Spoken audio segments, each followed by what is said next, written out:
Without any further ado, I will give the floor to the moderator for this session. And yeah, I think from there we can continue. Thank you very much, Maria. I'm giving you the floor. Thank you. Good morning, everyone. Good afternoon, and thank you for joining us in this ACCA First webinar. As for few housekeeping announcements before I list the name of our panelists. On today's webinars, we'll have polls, the first and second one. The first one will be put on the screen. We encourage participants to fill in the poll to enable the Secretariat also to know what has been our expectations and how those expectations could have been met. And the other thing is also to use the chat rooms to react on presentations as the participant will be proceeding with their presentation. Also any questions, also we encourage the chat room to be utilized. On the other note, we have interpreters with us who will be translating in French and English. So you are able to follow that underneath your screen to select which language is more convenient for you to use and to react accordingly. And on the same note, we will also request the possibility of our participants to speak slowly so that interpreters could be able to follow and everyone else within the webinar today could be react, could be follow and engage in the conversations. And I would now wish to introduce the panelists. We are thankful for their acknowledging to be with us today, and also ACCA participants who you are the members of this organization. So we thank you for your time and willingness. The first poll is on the screen. Kindly, we are requesting you to react. For our panelists, we'll have between 10 and 15 minutes for each speaker, and then we'll set aside 30 to 40 minutes for questions and follow-up from participants, and then we'll react with maybe brief issues which will be raising according to how those questions and suggestions will be coming up after the presentations. But also before we finish our webinar today, I'll also invite again Benjamin from ACCA Secretariat to speak few words before we close off the webinar. So now, without further ado, I'll introduce the panelists. The first one that we're having with us today, thank you, is Professor Jingjing Zhang. For those who were with us in the ACCA GA, where there, remember that he is a founder and ED of China Accountability Project and a lecturer in law at University of Maryland School of Law. She'll be sharing with us today the Fighting COVID-19, China in Action, preliminary remarks on China response to COVID-19 and its potential impact on Chinese investment in Africa. Professor Jingjing will be followed by Dr. Sean Shi, who will come in to speak about the issues of mutual aid and workers in China during COVID-19 and the implication of Chinese investment in Africa and Asia. Dr. Sean is a founder of Social Innovation Advisory and also a researcher fellow at Chinese University of Hong Kong and Right Collab contributor. And with us again, we have Mr. Umo Isua Iku, working for he's a coordinator for Peace Point Development Foundation based in Nigeria. Mr. Umo will come in to speak about the damaging image of China in Africa and its impact of Chinese investments in Africa. And the last speaker of today's webinar will be Mr. Bamba Ibrahim Khalil, who will be speaking on the issues of COVID-19 and mining investment in Guinea. So I would wish to invite now Professor Jingjing to take the floor and to lead us through. Welcome, Professor. Thank you. Thank you, everyone here. And some people I couldn't see your faces, but I know you are here, and I'm very glad to see you again this time, since we attend our team and I attend ACCA GA in Abidjan in November 2019. And today I'm going to talk about some very recent policies, Chinese policies regarding COVID-19, and I would like to share my screen and so you can see my slides.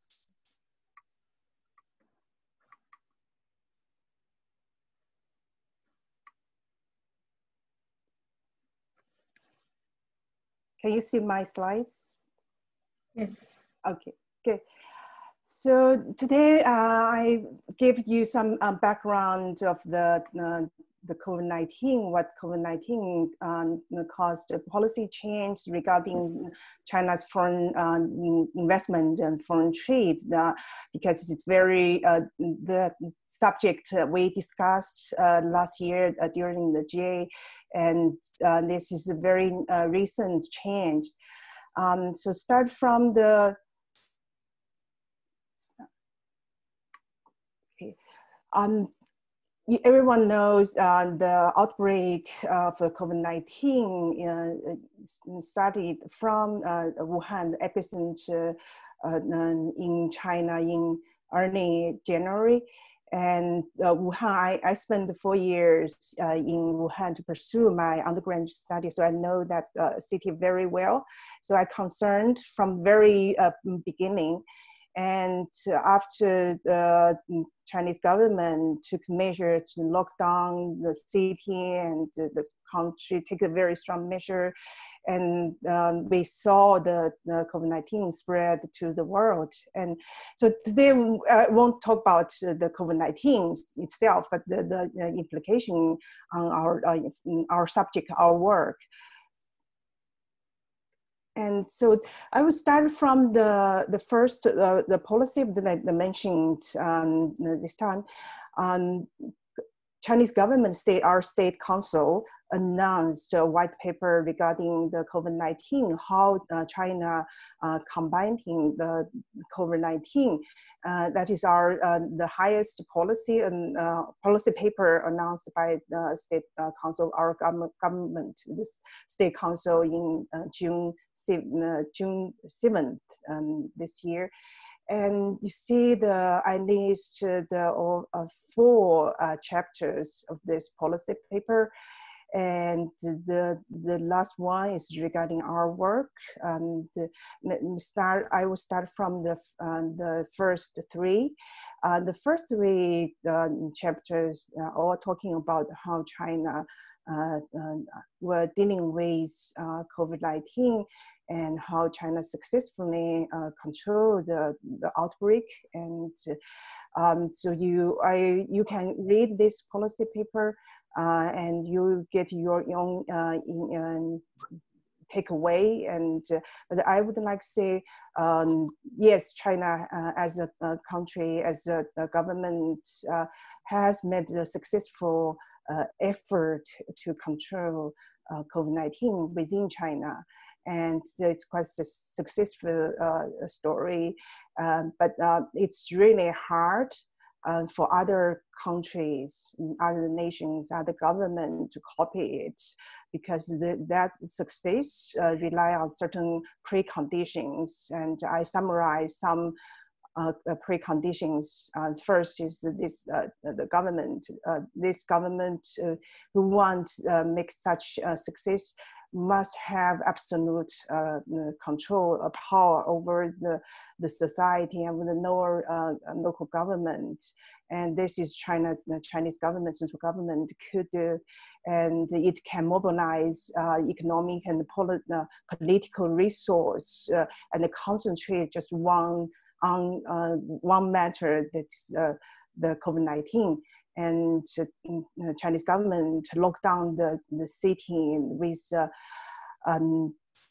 15 million people who are living in the city of Wuhan, and completely locked down, and for almost 80 days. And it's really hard for other the government countries to copy that model. And the second precondition is the citizens of this country we are willing to give up some certain freedom, individual freedom, and for the collective effort. And that is our Chinese society. Chinese traditionally our countries, our society is a connective society, and people are willing to sacrifice to certain degree, sacrifices personal freedom for the collective success, and that is a precondition. And third is China has quite a strong economy, and which can afford the central government to take such measures, strong measure. And China has a technology which allow the government to use this strong measure to control the society. And that will follow many questions like the surveillance on the personal rights and the personal data has connected for this strong measure. Anyway, what my point is, China indeed made a very successful effort to combat COVID-19 within China. It's hard for other nations to follow because those preconditions, now other countries have such conditions. But what I would emphasize is not about China, what the Chinese government has done within China, but is what the Chinese government policy regarding its Belt Road Initiative on the foreign aid and the foreign investment and foreign trade. So in the fourth chapter of this white paper on fighting COVID-19, China in action, it is focused on China's foreign policy under the COVID-19 crisis. And the name of this chapter is Building Global Community of Health for All. And it's very good expressed, well expressed, the intention, and the policy paper needs some very important points which Chinese government would like to advocate for. And the first is in international solidarity and cooperation. It is what we need. And in this expression, you also see the global community of future. And if you remember last year, we talked about some slogans around the Belt Road Initiative, and that is one of the slogans. And in Chinese, and if you know the China's politics, you may have heard about this slogan, the global community of the future or shared destiny of the human being. All those slogans. It's from the one Chinese expression, the 内命运共同体, which is a slogan for the Belt Road Initiative. And once you know that. And the second, in this policy paper, mentions the managed pandemics impact global economy through cooperation.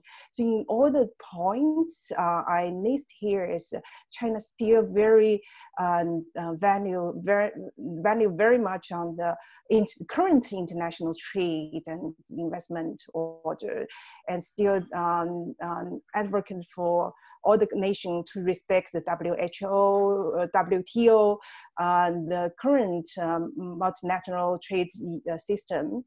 And that is what China has been benefiting from since China opened up in late 1990s. And China is the biggest beneficiary of the current globalization. So China would like keep this current globalization, even though we have to adjust it to the new condition.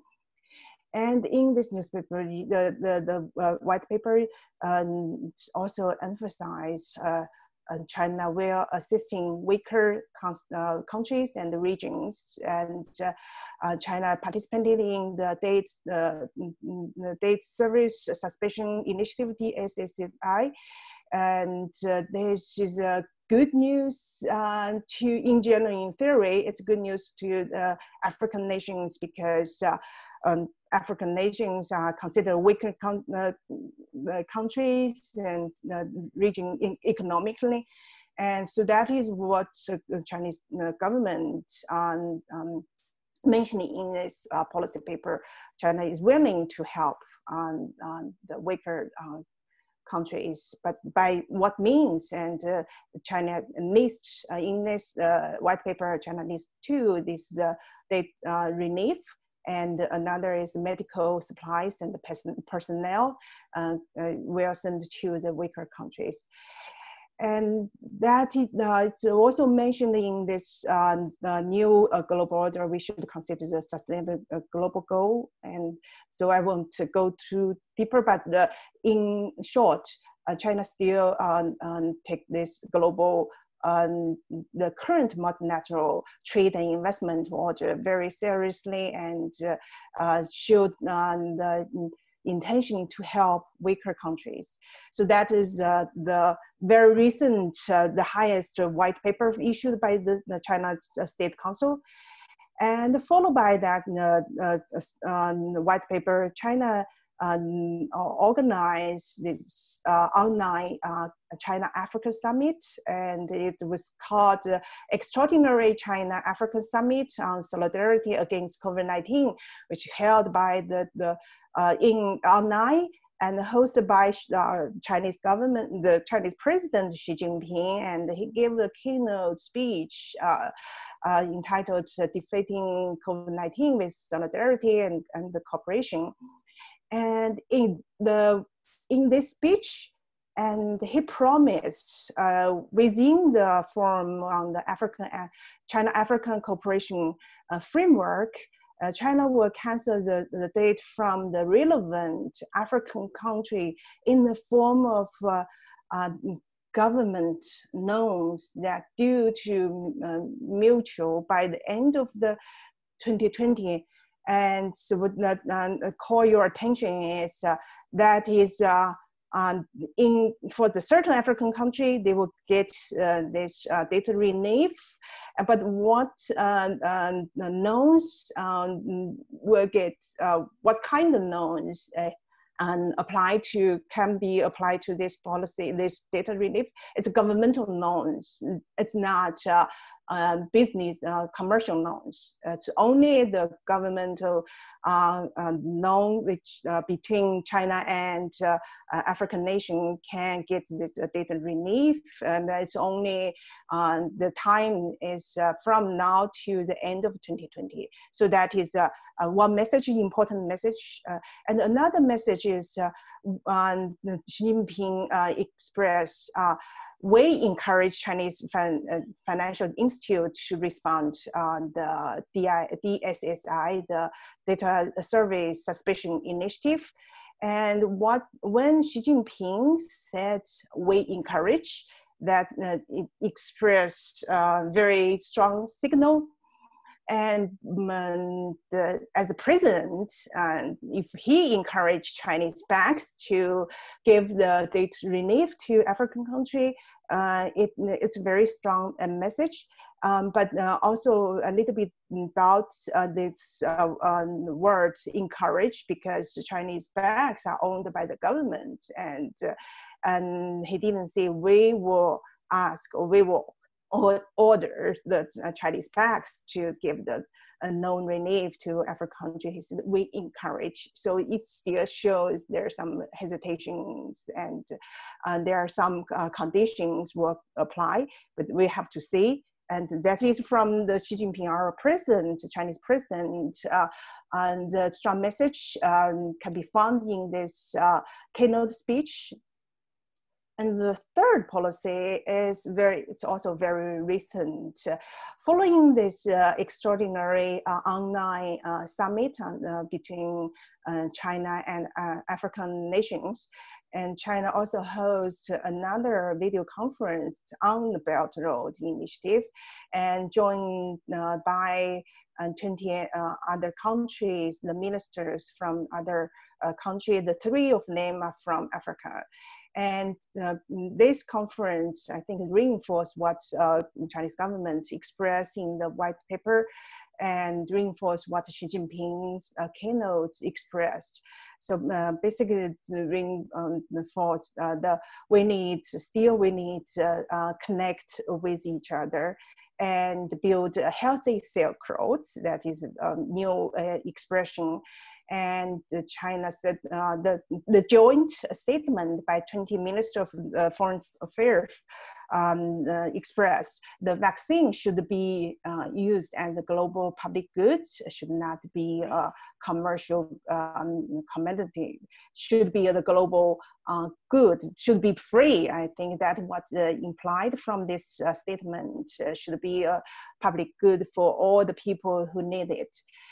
And also this conference also asked for a nation to strengthen the interconnection. So it's also reinforced the importance to build infrastructure project and to connect people, and welcome the effort to restore the cross-border personnel flow, because it's without the cross-border personnel flow, China's Belt Road Initiative won't be able to continue. So it's very important to open up and the borders, which are now Chinese, the capital China personnel flow to the Belt Road countries. That is what China would like to do, and call for other nations, other Belt Road country, the country who joined China's Belt Road Initiative to follow. And in this conference, the economy and the economic recovery is also the focus of the discussing. And you see that the 20 ministers agreed we need to support the current multilateral trade and system, which already mentioned in China's white paper, and it's also reinforced. We should pay attention to the economic, social, financial, and economic sustainability of the Belt Road Initiative. Nothing new here, but what the new is the debt relief initiative. So that is mentioned again from the first white paper in early June, and to next this video conference. The debt relief is one of the important points. And China's, we talk about the three important events regarding China's foreign policy, China's policy on the foreign trade and investment. And it shows China still want to continue the Belt Road Initiative and still value very much for the current trade and international trade and investment system. And internally, China has taken measures to stimulate our domestic economy. And you see this at least the policy priorities for this year after the crisis, during the crisis, and after the crisis of the COVID-19. This is a 6 stabilizations, 6 securities, and all of them are around economy. And China emphasized foreign trade and foreign investment as one of the 6 stabilizations, and to put its very high position of the foreign trade and foreign investment. And the Chinese government, for the first time in 30 years, didn't set up the GDP target for our domestic economy. That is very, very new, and that implied what the government won't pursue the GDP, the number. And some of you may remember in the past 20 or 30 years, China has very rapid development of the economy. And we, in certain years, we have the GDP grows by 10, by 12, by 11%. That is very high.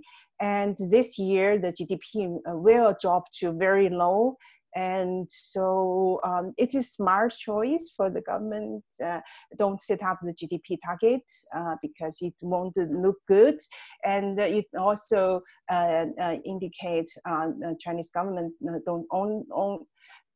would like take this as a crisis, as an opportunity to change, reform China's economy from the purely pursue the economic goal to a more sustainable development. So that is a good thing. We can take the advantage of, and we also need to pay attention to it, the China's internal economic priorities. And there are some minister level policies from China's the various government department regarding the international trade and investment. And Minister of the Commerce and China Development Bank announced it will give the supporting loans to the high quality a Belt Road project, and which was announced in March. And the Minister of Commerce also issued notice to further reform and opening up and stabilizing investment in responding to COVID-19. And very recently, the Minister of Commerce of the and the back of the construction also signed MOU to stabilize the foreign trade and investment. So all those policies I list here to just show one point. The Chinese government take the international trade and international investment to a very important role, because it's one very important aspect of China's economy, and China's development rely on the international trade and investment. So that ensure China's Belt Road Initiative will be continuing and from the support of the Chinese central government. And what we could do, what way the civil society organization should be prepared, many of us are in the very challenging time to adjust our work. And regarding our work on the Chinese investment in African continent, what can we do? And this is what I would like to suggest we do collectively. Is we need to demand our government, from my end, it's Chinese government, and your end, your country's government, demand the transparency of the debt relief process. And we, civil society organization, should participate in the process and to renegotiate the deal, the loans, and the governmental loans, the commercial loans with Chinese banks, and the natural resource for the infrastructure deal, which very commonly used in Africa between China and the African nations. And we need to urge the government to renegotiate those deals if those deals are not fair to African nations, to African communities. And I would also suggest we would have to pay close attention to the individual the project you are working on. And we talk about the policy level, the national government level, what we can do, and for the project you are working on, and to pay attention to those Chinese companies to see if any there's COVID-19, their measures will affect the communities, and like the workers, if they can, local worker can get the wage on time, and if they lay off the workers, and if those measures and the extra burden on the community and surrounding community, all those factors you have to pay attention, and then find a solution to deal with those individual projects. And that is what look at the policy from your national government, Chinese policy, as well as we have to pay close attention to those projects where monitoring we have been working on, we have been monitoring, and that is what we can do from the bottom up. So that is what I will talk. I talked, and I'm waiting. I'm looking forward to further discussing later during this webinar. Thank you, Professor. There is really been an opening stage for critical discussion going forward and questions.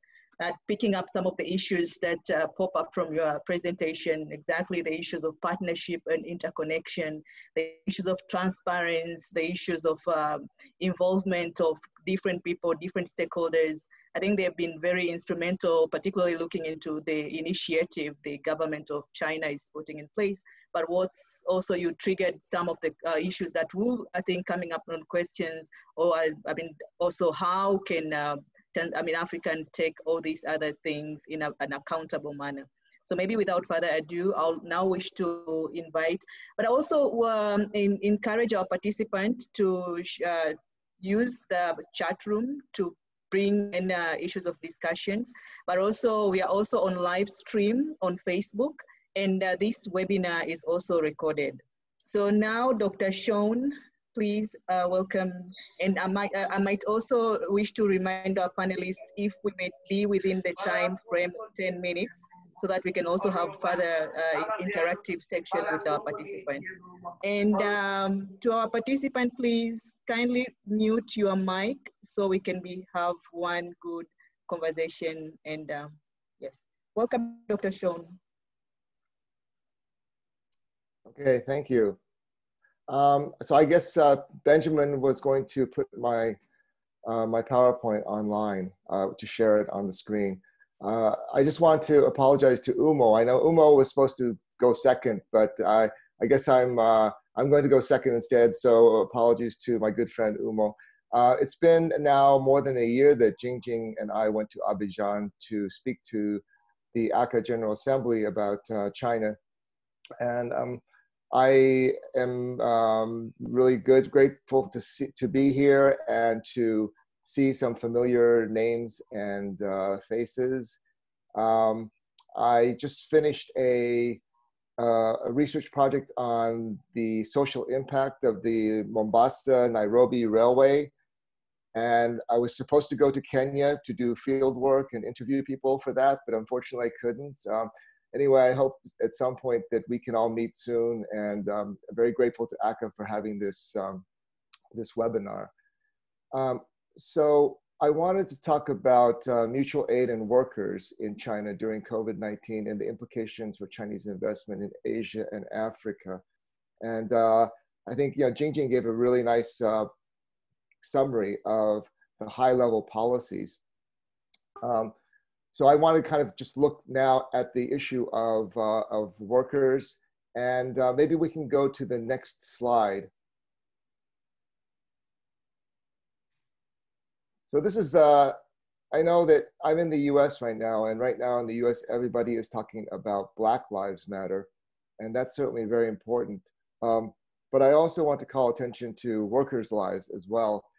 This is a picture of a construction worker in Wuhan who is so tired that I guess he's standing up to sleep, and he was involved in building one of the hospitals in Wuhan to isolate the COVID-19 patients. So I wanted to talk about workers' lives because it's a very important issue at this point in our history. Workers and inequality, especially during this pandemic and after.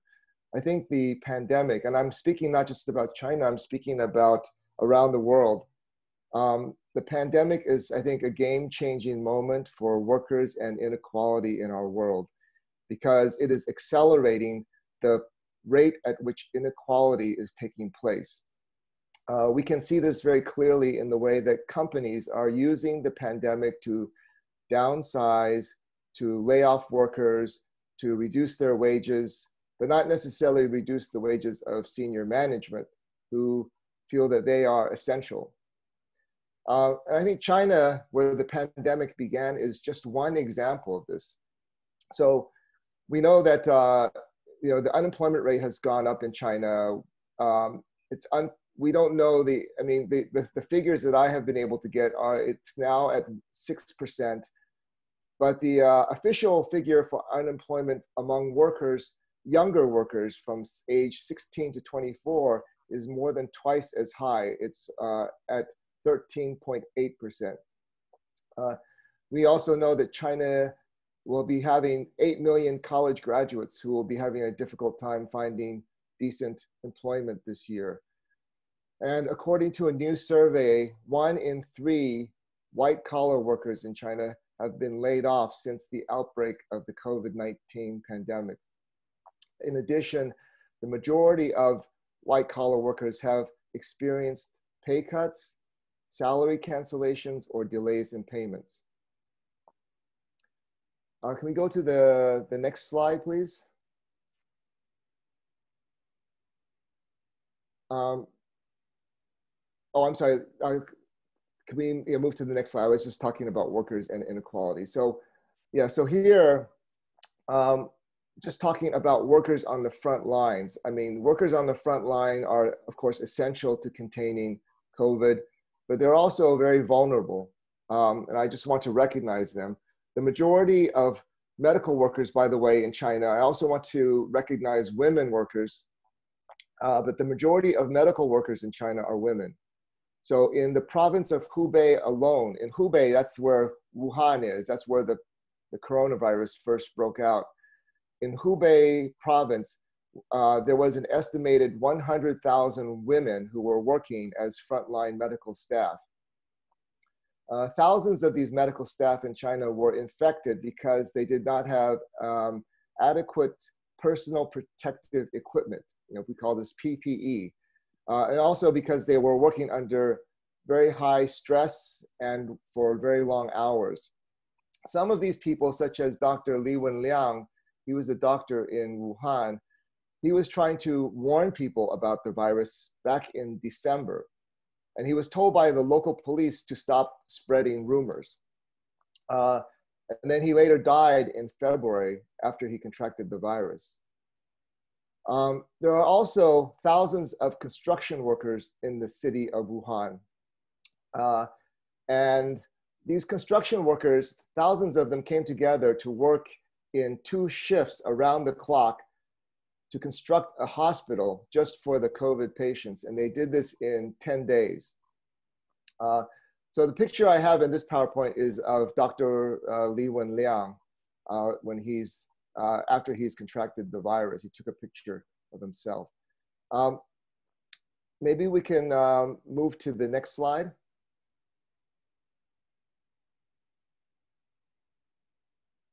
And so I would like to talk here about what workers are doing to, what they are doing to defend themselves. And first of all, I said here that workers have no unions to defend them. And they've largely had to rely on themselves. And this is an unusual characteristic of China, because China only has one union. It's called the All China Federation of Trade Unions. But it's a government, created union. It is under the party state, and it often, instead of defending workers or representing workers, it often stands with the government and also with companies. So in this case, under COVID, the ACFTU has not been doing much to really support workers. So workers have really had to rely on themselves. I mean, so in the case of these construction workers that were building these hospitals, some of them had to ask for back pay because they were not being paid in time. Medical staff, we have cases of medical staff who are also asking for payment of government subsidies that they were owed. And then we also have cases of taxi drivers. So thousands of taxi drivers in China, many of them were struggling financially, were protesting to demand reductions in their taxi rental fees. So that's the picture here that you see in this, that's the picture you see here in this PowerPoint, are taxi drivers holding up banners calling for reductions in their fees. It's hard, I will say that, tell you that in China, it's very difficult to get pictures of protests because it's, these pictures are often deleted from social media. So this is, I think, one of the few pictures that I could find. Now we can go to the next slide, please. In addition to workers defending themselves, civil society has provided also assistance for workers as well in the form of mutual aid groups. And here I will say that civil society groups, and in particular labor groups in China, have been under tremendous pressure over the last few years because the current Chinese government has cracked down on many of these labor groups, and a number of them have been detained and arrested or driven underground. So that has made it much more difficult for civil society to provide assistance to workers, but some have found ways to help. And they found ways to help by providing personal protective equipment like masks and gloves to sanitation workers. So sanitation workers play an important role in public health, and many people don't understand that. So some of these civil society groups have been trying to call attention to the role that sanitation workers play, that they are working without adequate personal protective equipment, and trying to get some of these masks and gloves to sanitation workers. Other civil society groups have opened hotlines for workers to educate them about how to prevent the spread of the coronavirus, and also providing legal advice about their labor and employment rights. Other groups have been helping workers by calling on landlords to reduce the rents for workers from rural areas, what we call rural migrant workers. In China, there are something over like 200 million rural migrant workers. They have migrated from the countryside to the cities to work there. Other groups have also been providing electronic devices to children of rural migrant workers. As you know, many of you know, many schools now are doing classes online. But of course, to be able to do classes online, you have to have the right kind of computer, you need to have some kind of internet access, and children in cities have much better access to those than children who live in the countryside. So this is an issue that also has been raised as well. Also, civil society and labor groups have been helping workers who were told to go back to work too early before the government raised the lockdown, or they've gone back to work without adequate protection. And civil society groups have helped workers to file complaints to local authorities about this. And in some cases, it's had some effect because the local authorities have then issued penalties for those companies that told their workers to go back to work too early. Let's go to the next slide, where I want to talk about the implications for workers in Chinese invested workplaces in Asia and Africa. And so this is a picture of Sihanoukville in Cambodia. Some people call this a Chinatown because it was taken over by the Chinese. So Chinese investment in infrastructure has been quite substantial in Cambodia. But as a result of this investment in infrastructure, there's also been about billions of dollars that have poured into places like Sihanoukville to invest in the building of casinos and online gambling establishments. And this has brought in many Chinese immigrants into that city, and it has pushed up the rents and living costs, and it has also brought in illegal gambling and human trafficking. So there's a lot of negative side effects that accompanied this investment in casinos and gambling. And last year, the Prime Minister of Cambodia ordered a ban on all online gambling activities. So as a result of that ban, the casinos had to start laying off their staff, and all the construction work stopped. And construction workers were not paid as a result. And in this, at this time, someone did an interesting survey of both Chinese and Cambodian workers working in this in Sihanoukville. And I just want to give you a few facts about what was found in the survey, because it tells you something about how vulnerable these workers are, both Chinese and Cambodian. So the survey showed that 97% of Cambodian workers and 75% of Chinese workers were casual workers. They did not have a contract. Many of these workers were owed wages. There was a difference in the payment of Cambodian workers and Chinese workers, and I'll tell you why that's important later. But Cambodian workers were paid between 8 to 20 US dollars a day. The women workers were only paid between 8 to 10 US dollars a day. The Chinese workers were paid much more. The Chinese workers were paid US $50 to $72 a day. So they were paid almost more than 3 or 4 times the amount that Cambodian workers were paid. Among these workers, bonuses were rare, and only 14% of Chinese workers and no Cambodian workers had any insurance or social security. When asked whether local labor laws in Cambodia could offer protection, 98% of Chinese workers said no, and 54% of Cambodians said no. Interestingly, even though there are a number of independent Cambodian unions, the unions were not present in Sihanoukville to help these workers.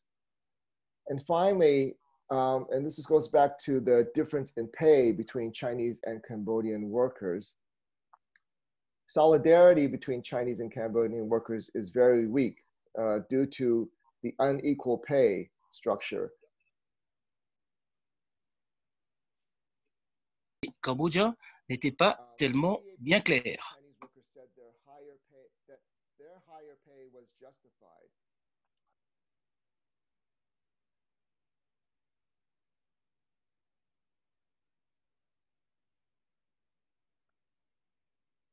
Hello, can you hear me now? Yes, we can hear you clearly. Please. Okay. Yeah, so anyway, only 36% of Cambodian workers said that the higher pay for Chinese workers was justified. So, we can see a number of problems that come out from this one case study in Sihanoukville that I think is also very typical of workplaces, not just in Cambodia, but in other countries. So let me just go to the final slide. And this is a picture of a sanitation worker strike in Guangzhou, which is the city where I lived before I had to come to the US because of the COVID-19. But this was a very successful strike among Chinese workers, where sanitation workers were able to have their jobs given back to them. They had lost their jobs because of a change in company, and then they organized and were able to negotiate their jobs back. But I just want to say that, again, remind people that workers' lives do matter, that companies during and after the pandemic will be looking to cut costs, and workers around the world, in Asia, in Africa, will be among the most vulnerable. I think we have seen that governments have played an important role in strengthening public health. But I think we also need to see strong support from governments for workers and for civil society, that will be critical. And in addition, civil society itself, unions, mutual aid groups, other civil society groups such as ACCA, you play a critical role to ensure that workers have decent wages and working conditions by providing assistance to these workers, by strengthening transparency. We need to understand what's the impact on workers, by creating grievance and dispute resolution mechanisms for workers, and by advocating for government to better enforce labor laws. If we don't do this, then we know for sure that inequality in this world will continue to grow. So thank you very much for having me. Thank you, Dr. Sean. Well, you have touched on the issues that I think they'll be very pertinent coming to the African context and the Chinese investment, and also looking into the first presentation by Dr. Jing. So thank you for putting those insights and alluding and sort of reminding workers' lives matters, but also how civil society and the government should be in the foreplay to ensure that COVID-19 does not bring about inequalities, and how that can really be discussed or enhanced in the policies that we have seen, but also in the interconnection that what the Chinese government is trying or have been put in place in this COVID-19, and as we are looking forward into the new normal. So I would wish now, I also wish to apologize and thank you for bringing in that apology to Mr. Umo. And now, Mr. Umo, the floor is yours. And on the topic of the damaging image of China in Africa and its impact on Chinese investment in Africa. And I think it will really build on what the two panelists have already shared with us from their initial presentations. Welcome, Mr. Umo.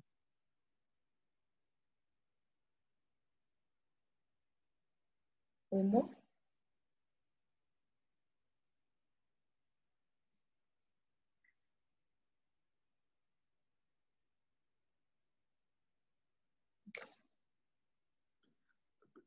Please, can you unmute Umo? Umo, please unmute your mic. Translators, if you may help us also to translate.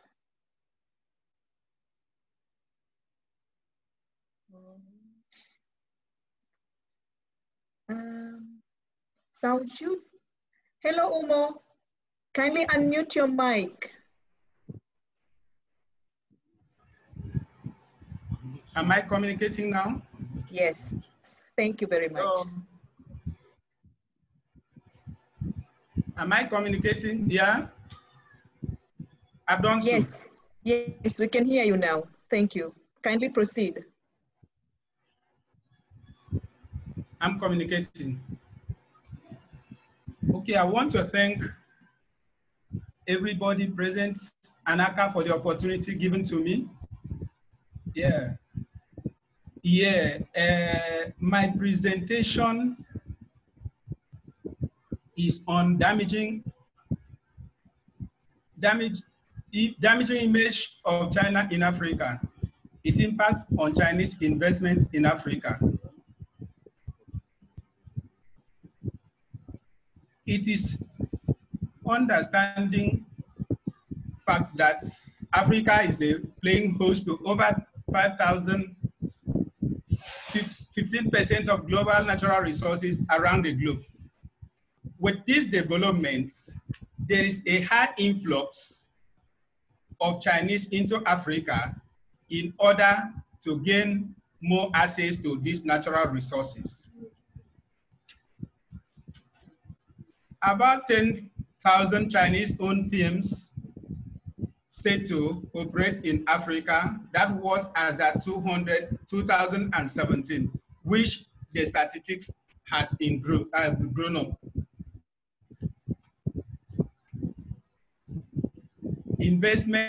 Chinese investment in Africa. In 2015, $100 million was said to be injected into Africa through EU. Same year, 60 billion was also sent to Africa for development projects cut across for 3 years. Also, China also support Africa in the area of capacity buildings, in the area of defense, counter-terrorism. Other investment areas also include transfer of technology, road constructions, mining, manufacturing, of recent, gas and oil, especially in a country like Nigeria, Uganda, Mozambique, and Algeria. China investment in Africa continent, we cannot overemphasize on that, but usually it comes with high critical sectors. And this is always tied to nations' critical area, and it comes with, their loans is tied to a very tight collaterals, which is if you fail to pay, they are at risk of losing all those things to China. And these things are always not negotiable with the citizens. So where our most concern is in the area of relationship between African countries, China, and the relationship with the masses, common man, who are always at the receiving ends of all these impacts.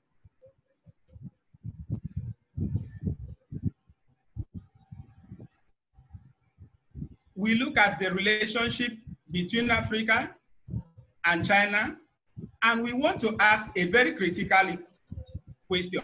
Has relationship between the two countries or continents so far been beneficial to Africans the way it is to China? This is a moral question that needs to be answered critically. To Africans, especially our leaders, it is all about economic development, while the poor masses, who are always at the receiving end, see it as a new colonial and exploitative in nature. If we look at what Michael Sata, that was when he was campaigning, not when he was a president. As at that time, he was speaking the language of the masses. He said, European colonial exploitation in comparison to China exploitation appears bigger, because when though the commercial exploitation was just as bad, but the colonial agents also invested in social, economic, infrastructure services. Chinese investment, on the other hand, is focused on making out of Africa as much as can be taken out without any regard to the welfare of the local people. He went further to say, we want the Chinese to leave the old colonial rulers to return. According to him, they exploited our natural resources too, but at least they took good care of us. They built schools. Yes, I'm a living witness to this. If not those schools that were built by colonial masters, I may have been in jungle by now, struggling with our animals. But now have been trained to even speak before you. But can the Chinese tell us what they have done to build in terms of even talking about corporate social responsibilities? How many, for my 15 years in development services, I think I cannot count those corporate social responsibilities stem from China in our rural communities. This is the same case in all African region, and we need this. They need to amplify this more. accusation of China in Africa, a Marxist viewpoint.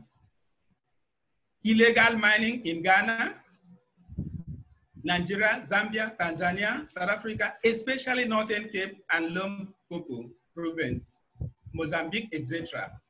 Corruption in Angola, Guinea, other African countries. Environmental degradation. When we talk of the environmental degradation, we are looking at loss of biodiversities, which has almost gone in African countries.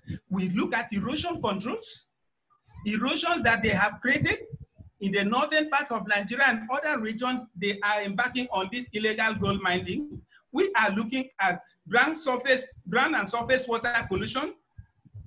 If you can count the animals, we also look at poor working conditions for Africans working in their corporations. Yes, there are a lot of discriminations. While these Chinese are living in a very comfortable wages, what about those who are from our continent? They are giving them a peanut that cannot even take them home. They are milking them like they are another form of slavery in their own soil. What about influx of substandard goods in African markets? Chinese are sending down substandard goods to Africans where they are easily having a ready-made market to market all their substandard goods, while in Europe, the standard is there. So how do they regard us? What are the implications in African development? Quelling of armed bandits. In the northern part of Nigeria, where I come from, there are a lot of issues of insecurity regarding in all the mining sites. So I think this is similar to every other country in Africa where mining is coming from. Then illegal mining and COVID-19. Yeah, it will be recalled that in Nigerian government, in May or April, when the pandemic was so high, they told us that, and by this time, they have banned all forms of international travels. But the government of Nigeria said they want to bring in medical experts from China, even though at that time, our medical doctors were performing credibly well in the fight against this pandemic, COVID-19. But the Nigerian government said they want to bring Chinese to come and do this. But when they came, the numbers, when they came, the first thing, they said they want to quarantine them for 14 days. And they said they have quarantine. Well, before that 14 days, the game changes. They said, some said the government could not trace where they were. After then, all what the masses, including the legislative angle of the apex of the government, kick against for their coming, but they still impose this on the masses. When they came, till today, we cannot count what their success is. What the Nigerian government went further to inform the masses was that, oh, some of them were not medical experts, some were skilled workers currently working in a Chinese company, CCE. What type of tricks are we in Africa? Can't for once our African leaders tell us the truth and also be specific in their language? In April 2019, all forms of illegal mining activities was banned in Zamfara State in Nigeria, northern part of Nigeria. This was linked to alleged banditry killings in that axis. But despite all this, on April 25th, 2 Chinese, as was seen there, were arrested in Kwali villages in Zamfara State for illegal gold mining. Also, in Osun State, 19 Chinese nationals were there, and 9 Nigerians were also arrested with the combination task force, with the effort of Joint Task Force for illegal mining, they were able to arrest these people, hand it over to Nigerian government. Oh, the Minister of Mines and Steel Development. I'm talking of Adegbeti, who is the current minister. He was telling the masses of how influential politicians in Nigeria are mounting pressure on them for the release of these people. Why? Because they are working in collaboration with them, and also the law enforcement agents who are supposed to protect the interests and well-being of the masses. But now the reverse is the case. So as at now, that case, as we are told, is in the courts. But I'm not so much excited with this. Why? Because in 2018, 16 Chinese and 9 other Nigerians, including a former governorship aspirant, a platform of the Front Congress for Progressive Change. I'm talking of Alhaji Abdullahi, otherwise known as Dan China. They were arrested and prosecuted in Jos Plateau State. After they were prosecuted, in fact, I think it wasn't too long, they said all of them were set free. So why are we deceiving ourselves when the masses cannot be tell the truth in connection with what is going on in Nigeria, on Africa as a whole? Also, we are talking about way forward.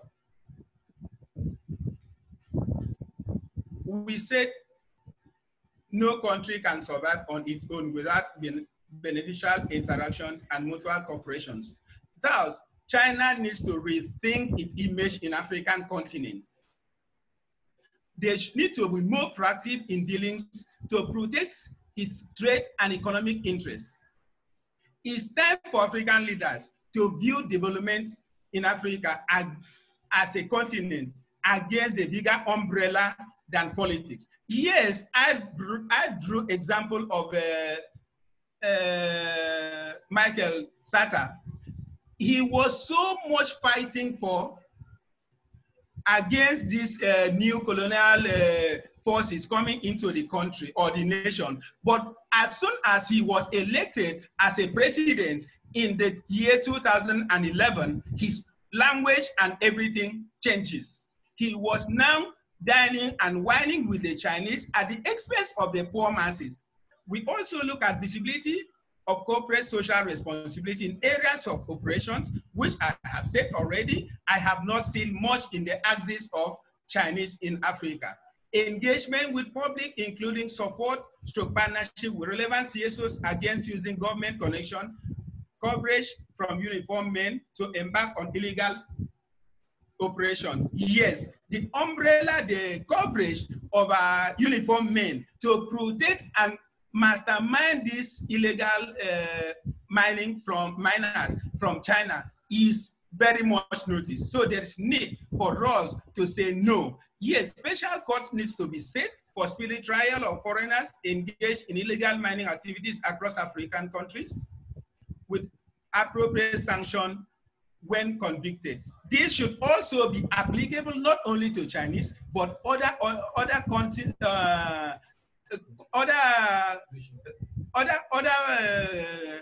continents that are coming to Africa to exploit us the more. It is time for the civil society group to join hands together and say no. Yes, the civil society group has not done much. Yes, even ACCA, I think it is a wake-up call for ACCA to start coordinating its members, to start functioning, to monitor the activities of China's and other multinationals in African continents, and in order to reposition the nation for the task ahead. Thank you.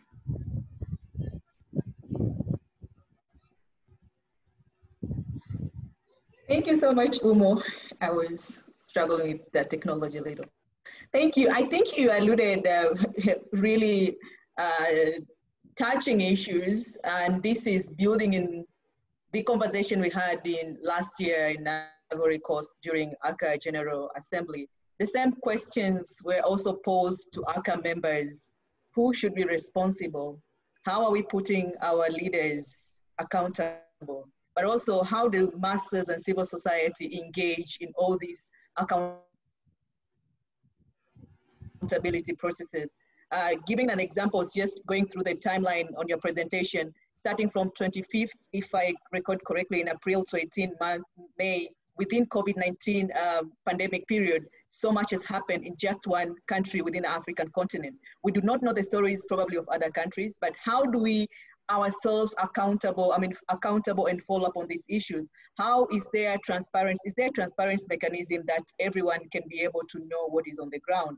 And these are exactly issues which Professor Jingjing alluded in her presentation on this interconnection of partnership. So I think going forward, we'll have more conversations, but let's now see how we'll go forward with this webinar. I also wish to remind our participants to use the chat room to bring the discussions, any insightful issues that you pick up from the presentations. We will have an interactive section, but also we need to be mindful of our time. We started a bit late, so we don't know how long we can go beyond the already scheduled time. And at the same time, we have interpretation sections. So for those who are using English and French, kindly watch through your monitor in your laptop or computers. There is a segment where it shows interpretation. And the last one is our presenter, panelist, Mr. Bamba Ibrahim Karil. I am informed he will be presenting in French, so kindly also, I'm gently reminding you to switch your translation mode, just in case you will not be able to follow in French. But also, I'll wish to remind Mr. Bamba if we can also be candid enough to be within 10 to 15 minutes, so at least we can have some time for reaction from former panelists and also from our participants in the webinar. And we are live streaming, so kindly follow up this and share with other members of ACCA in your network. Welcome, Mr. Bamba.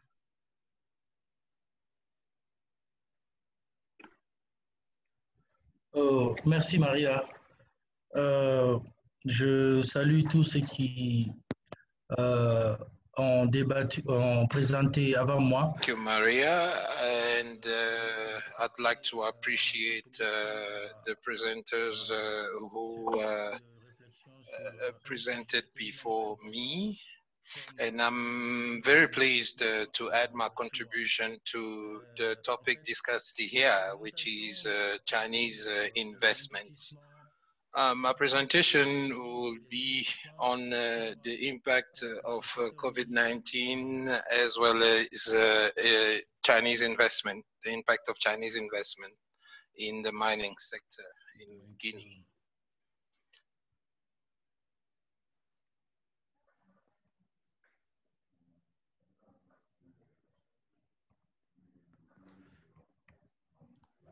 Est-ce que vous voyez mon écran? Can you see my screen? I've just shared my screen. Yes. D'accord. Donc, rapidement, Well, quickly, let me give you the outline of my presentation. It is based on 4 main key points. I'm going to go quickly. Primarily, I will give you a few key indicators on the Guinean economy, as well as the role of China in investments, in mining investments in Guinea, as well as and after that, I will attempt to give you a bit of a background of the mining sector in Guinea before the COVID-19 pandemic. And that would be followed by the current context. And I would also like to touch on the impacts of COVID-19 on the mining sector, as well as end with Chinese investments. Of course, on that specific point, I would like to look at the way forward uh, with regards to Chinese investments. So, as an introduction, I would like to remind that Guinea was the first country to establish bilateral relations with China. That was in 1959 for the sub-Saharan African region. In 2003, China became the main trading partner of Guinea after France.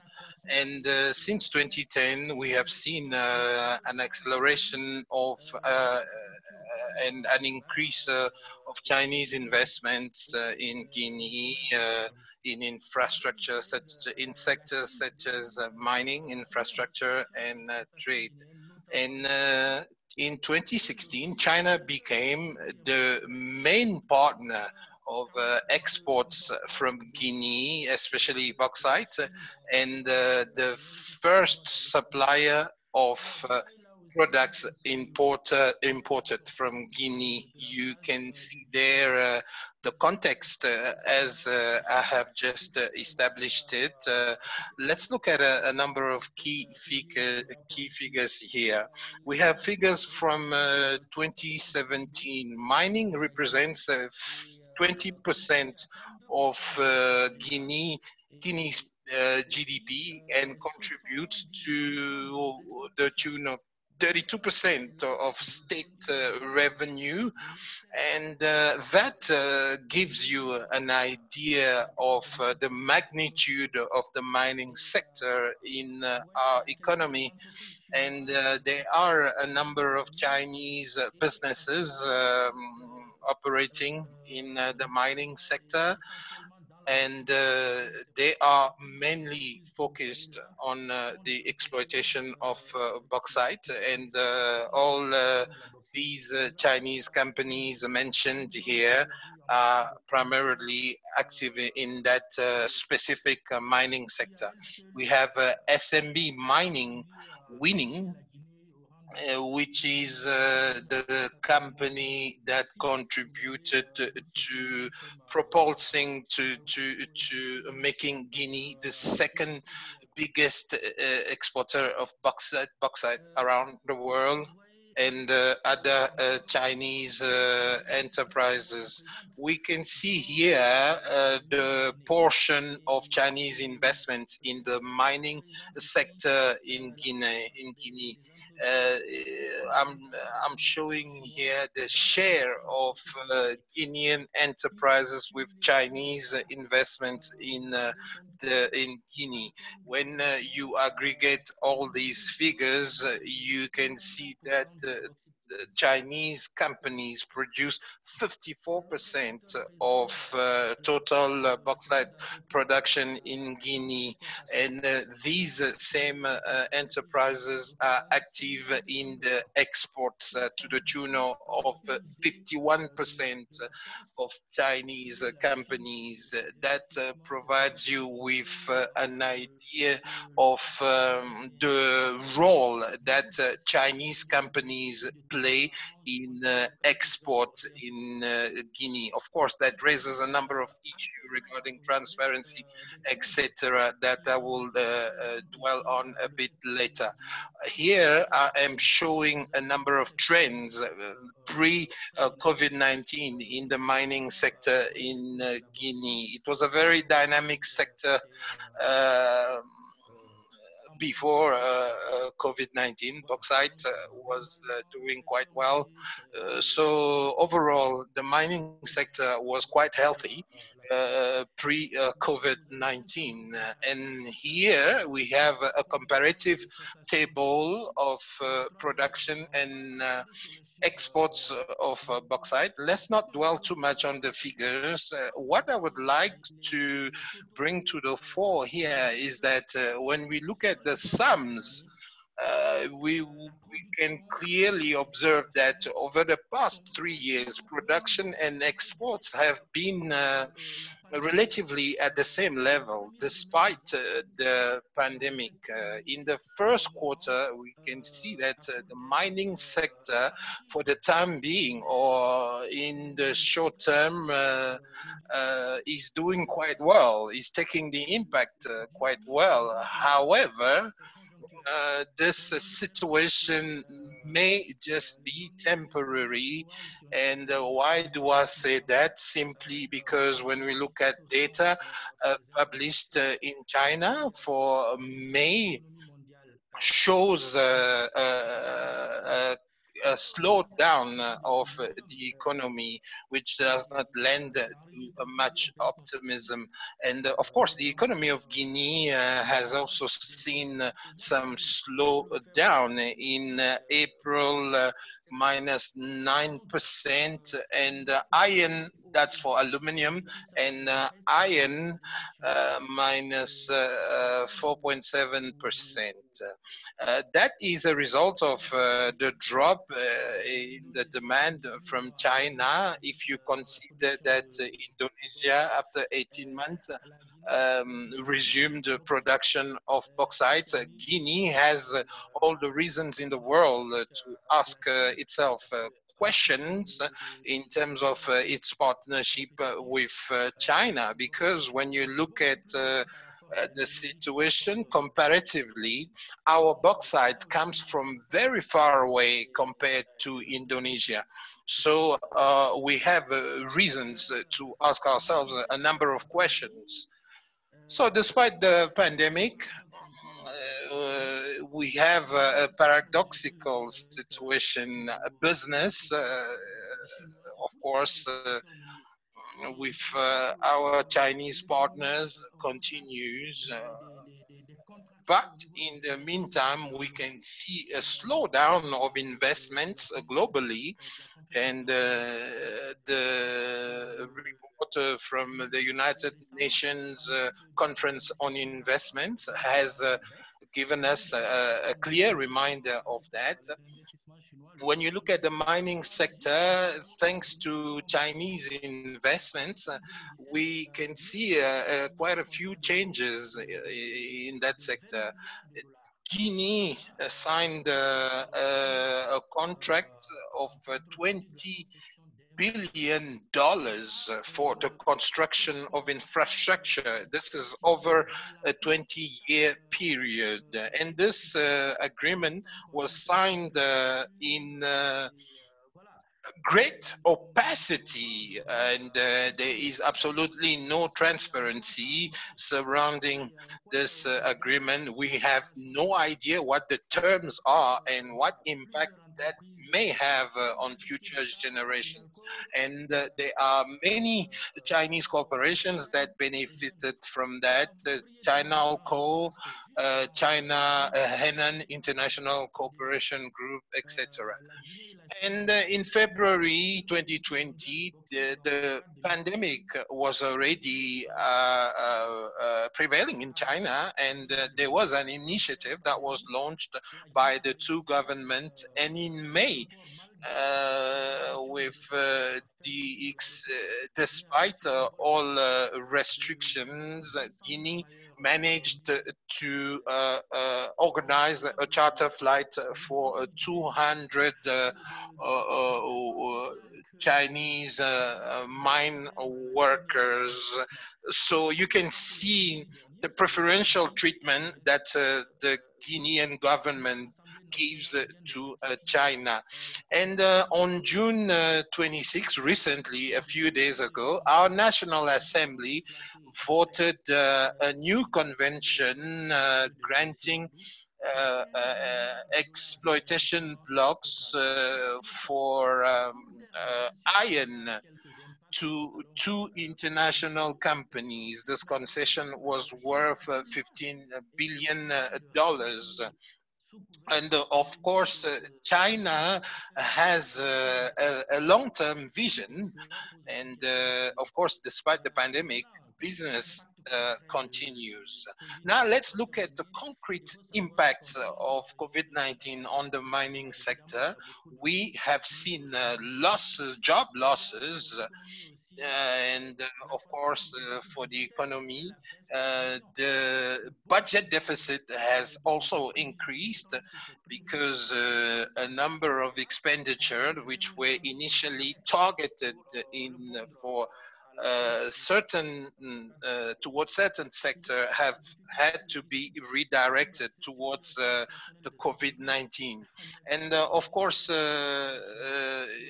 terms of the mobility of the workforce, that does not apply to Chinese workers. They have preferential treatment, as I mentioned earlier.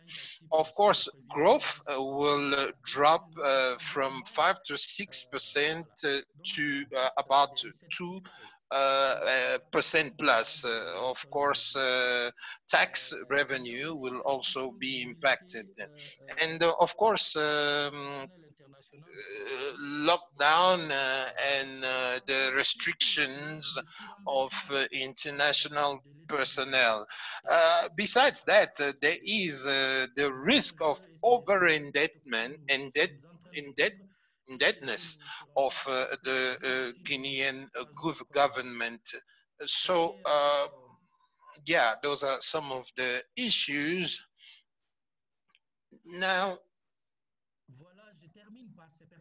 I would like to now end my presentation with the way forward.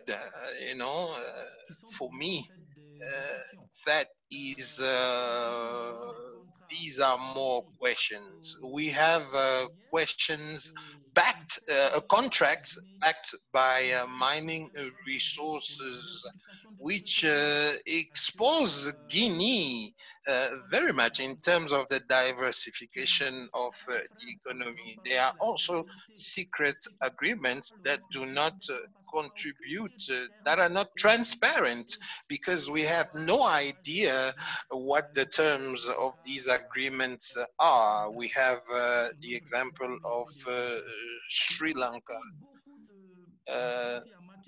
There are also a number of challenges regarding the respect of local content.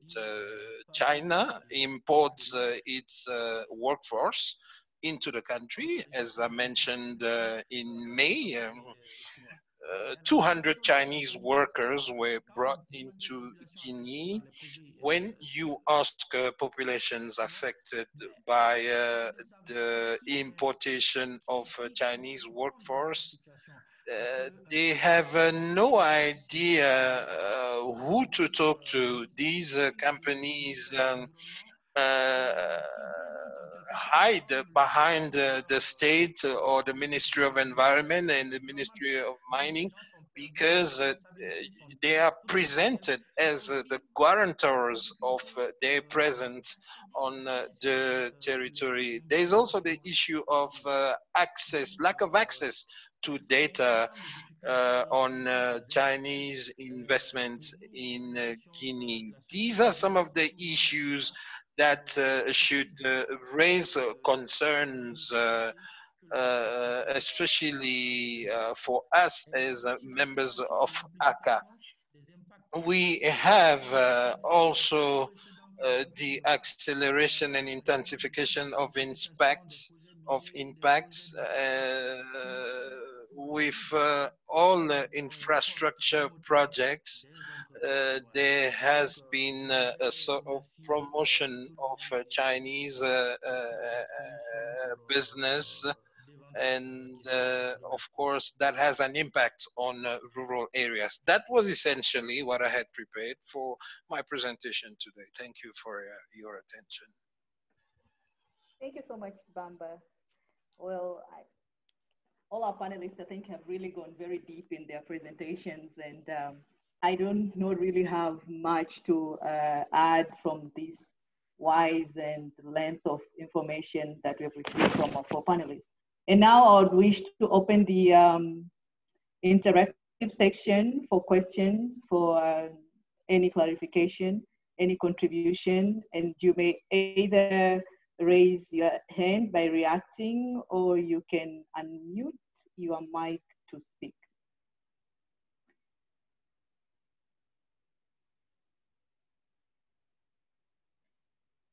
Maybe I'll start while we are waiting for our good friends within the platform to come in. And maybe mine will be, how do we relate the current Chinese policies and has been happening, or what is happening in Africa? And I look into the presentation of Nigeria, for instance, those doctors, presumably, and then they disappeared in the midst of nowhere. And what we just heard from Guinea, the experience in between COVID-19, there have been 2 contracts which have been signed. There is still lack of transparency. So given your experiences, Professor Jingjing and Dr. Sean, how do you think the current policies can really try to unveil this, I would say, sentiment from African civil society and human rights activists? Yeah, let me start. I think it's our goal for this webinar. And we are, from the beginning, we discussed with ACCA, me and the ACCA the secretary team, we discussed. I think it's a good opportunity right now to think about how we can change this crisis to an opportunity and for our work. And I list all the recent policies regarding China's foreign investment, foreign trade, and other speakers mentioned the damaging image of China in Africa. I think it's an opportunity for us to start to think about how we can start from the demanding transparency from our government. Our governments, from my end is Chinese government, and your end, your own national government and local government. First step is let's request the current deal with China.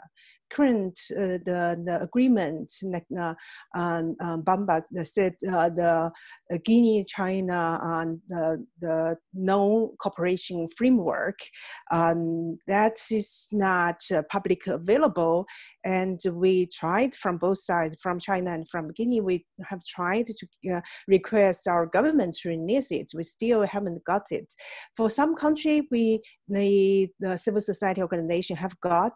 So I would suggest that is the first stage, and to use this crisis as opportunity, ask our national government to release the agreement with China. The known agreement, the natural resource for infrastructure deal, those relevant agreements, and we can start from that. That is to provide our basic foundation for our next stage of work. That is renegotiation with those unfair deals. So that is what I have been thinking. I think it's practical and we can do.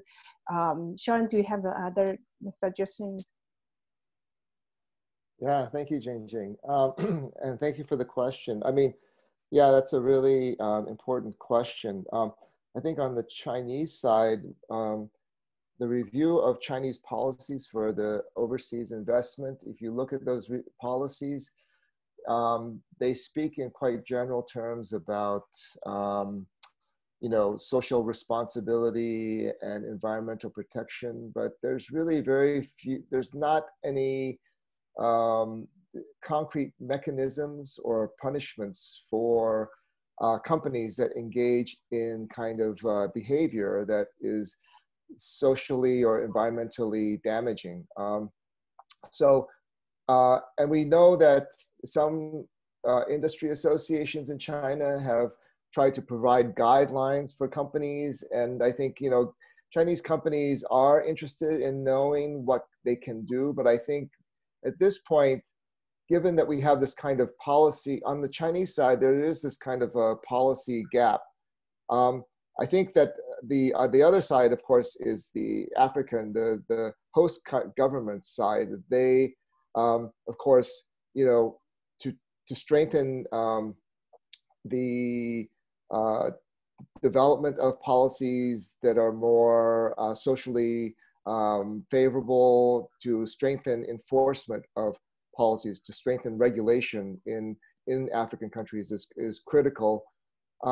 And on these sort of development agreements for different projects, I was thinking, you know, it's really critical that civil society has a voice early on in the process, because too often, as some of our presenters, you know, showed, what happens is that you wait until the the Chinese company comes in, they make the investment, and then we understand what the social environmental impacts are afterwards, and then we're left, and then these countries, you're left to clean up the mess. We need to start early in the process. So I don't know if it's possible to have some kind of a multi-stakeholder participation in these kinds of, in discussing these development agreements, in discussing investments for, the development agreements for specific projects, to have unions and to have civil society as well as companies and industry associations sit at the same table to shape these kinds of agreements, and to have input on this early on in the process. So that's just one idea. Thank you so much, Professor Jingjing and Dr. Sean. But maybe also adding to that, I also see the threat of shrinking civil civic space, both not just in Africa, but also in China. Looking into the presentation Sean I've shared with us, I would imagine the same opportunities and the kind of strategies could be what is used even in African Chinese investments. And if that is not coming out really vividly and speaking about them firmly, the threat of workers' rights, and here I will really want to focus on women, might just be diluted somewhere. So the voices of civil society, as much as now we know their policies, we need to streamline how we bring out these issues without fear and doubt, of course, but having strategic engagements. I remember in a GA, we mentioned something like open door policies with Chinese embassies. And the most, what we heard from the ACCA members was it's not easy to get access, even to share what is on the ground. And now it's more harder if there is no transparency in these agreements. And now it's even more conflicting if all those contracts, we are not certain if it's within bilateral governments, if it's between businesses, if it's between individuals, if it's between Chinese who are already citizens in these particular countries. So I think that wave really need to be unveiled and coming out progressively, and having civil society having a best and better understanding, given now this COVID-19 sort of bringing out a lot of open eye to a lot of not just civil society, but even regular employers and workers within these Chinese companies and within the bilateral contracts or any other contracts and investments that are happening, not just in Africa, but also in other countries where they have been investing. I see there's a question, but it's in French. Maybe if I may invite Yida to ask the question direct.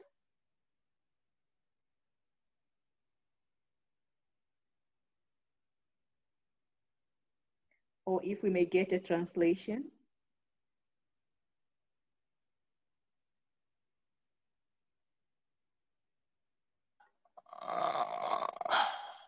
Are there a number of agreements on the continent or at sub-regional level likely to become a model for regulation of Chinese investments in Africa? Well, are there a number of agreements that could be an inspiration in terms of a model for the regulation of Chinese investment in Africa? The second part of the question, of course, in these bilateral agreement with China and African states,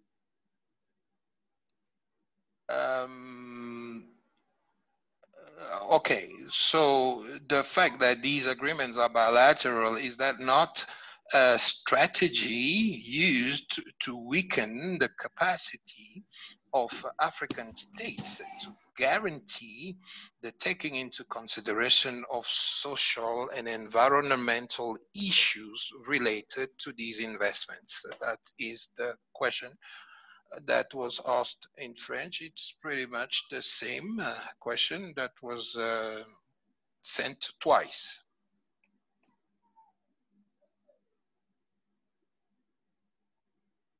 Yeah, that's the question. I mean, those are the questions. I can answer the first question. To my knowledge, there is no multilateral agreement between China and the African nations regarding the investment. So this is all individual countries signed either the bilateral investment agreement treaty with China, or the signed agreement to join China's Belt Road Initiative, or some African nations national government signed agreement with individual Chinese company. So there are all sorts of type of agreements. I think next webinar, I would like to give a list of those agreement or deal. Then we can use that as a clue to seek the transparency, and we can request, the group here, ACCA members can ask your government to release those deals. And for example, I want to say is Guinea. We all know there is a framework agreement between called the non-framework agreement between Guinea and China, but we haven't seen it. And there's a memo for Guinea to join China's Belt Road Initiative. We didn't see that document either.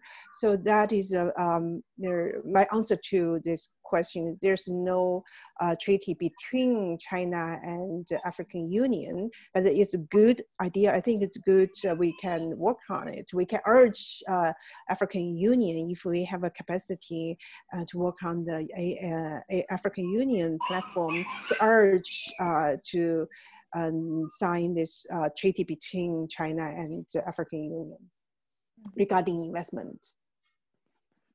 Thank you, Prof. I also see we are running out of time. So maybe now I'll invite our panelists maybe to 1 minute or 2 minutes each just to speak about the topic of today, and also to, if there's anything, but also to our participants, there's a second poll. Kindly would also be grateful for you to come in and see it on your screen. Yes, it's both in French and English. Kindly, if you may also fill in those polls.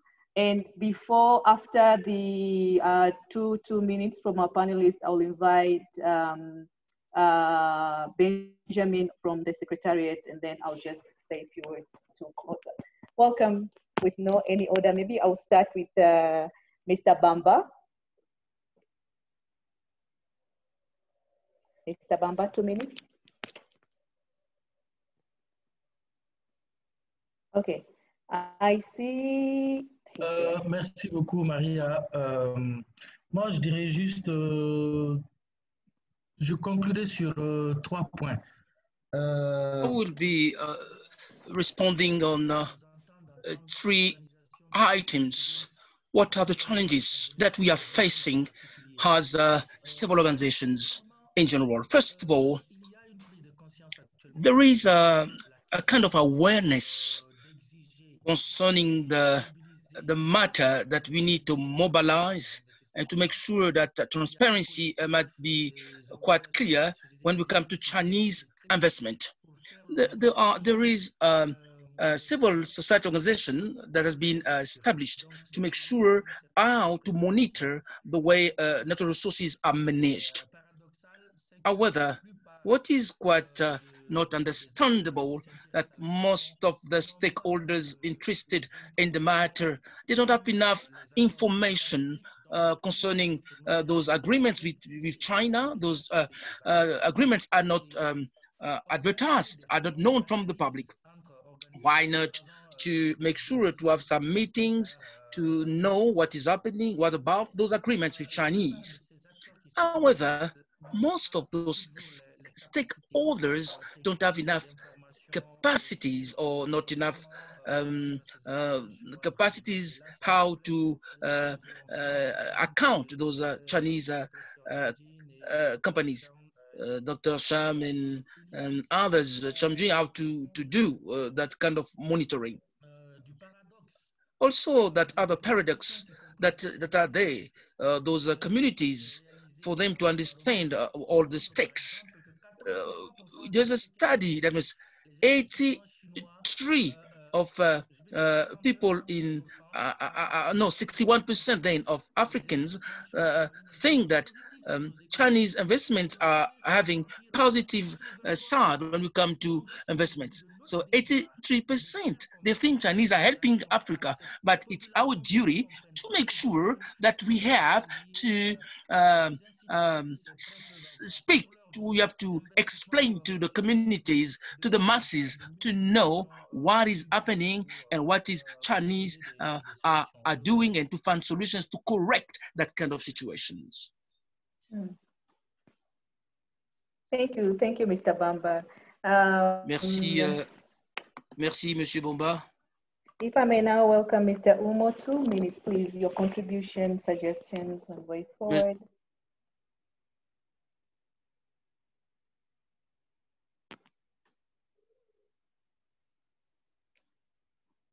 I want to appreciate everyone that has been here with us. I want to employ my co-panelists to put more pressure in their home governments to see Africans as part of human beings. What they expect from Africa should be exact thing they expect from themselves. So I believe in the session, biblical session, that do unto others what you want others to do unto you. So that is my final word. Thank you. Thank you, Mr. Umo. Dr. Sean, please, 1 minute, 2 minutes. And also, I think the poll was up, but now it has gone. I hope we've been able to react on the poll as our IT team put it up. Kindly welcome, Dr. Sean. Okay, thank you, Maria. Yes, so again, I want to thank ACCA for having me on this webinar. It's been very educational. I do want to say, I agree with what Bamba said, and you know, in terms of, I think, and what also Maria said about the important role that African civil society is playing. I think that from the Chinese side, I think it's very difficult for Chinese civil society to play that kind of accountability and monitoring role, because as Maria said, civic space in China has become quite restricted, and it's very difficult for civil society in China to play that role. And I think, you know, in terms of just one example of the role that civil society, African civil society can play, it's to demand, as you know, Bamba said, more data about the impacts of investment on different groups, on especially marginalized groups. And I found this out when I was doing the research on the Mombasa-Nairobi Railway. It was very difficult to find any data about the impacts on women.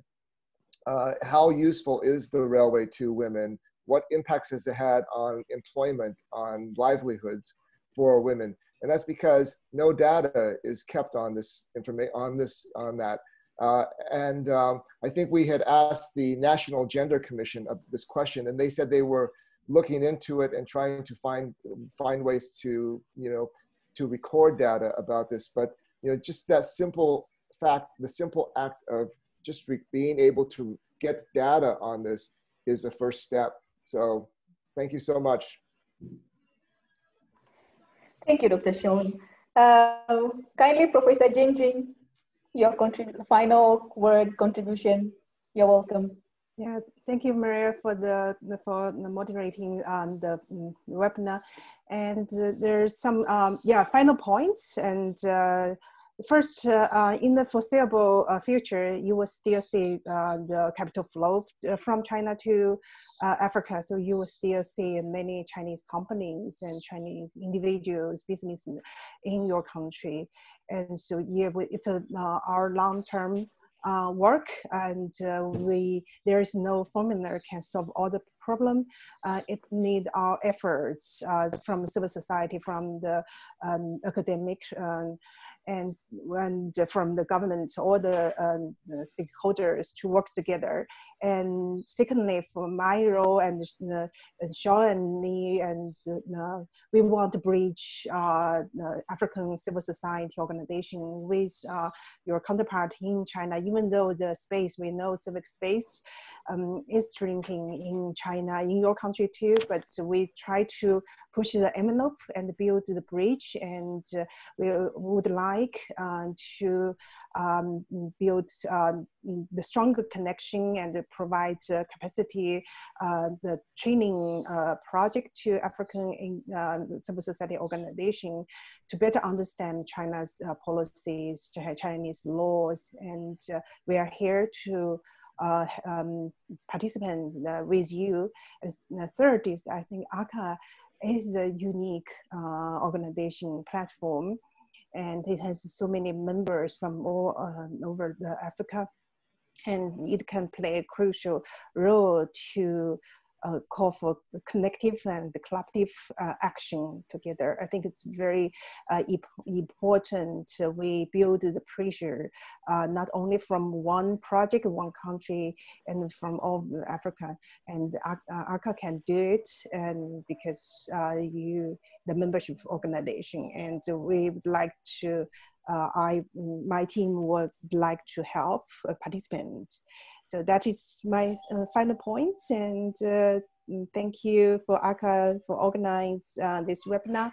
I'm looking forward to all the question and reaction, and I hope we will have a second webinar to discuss it further.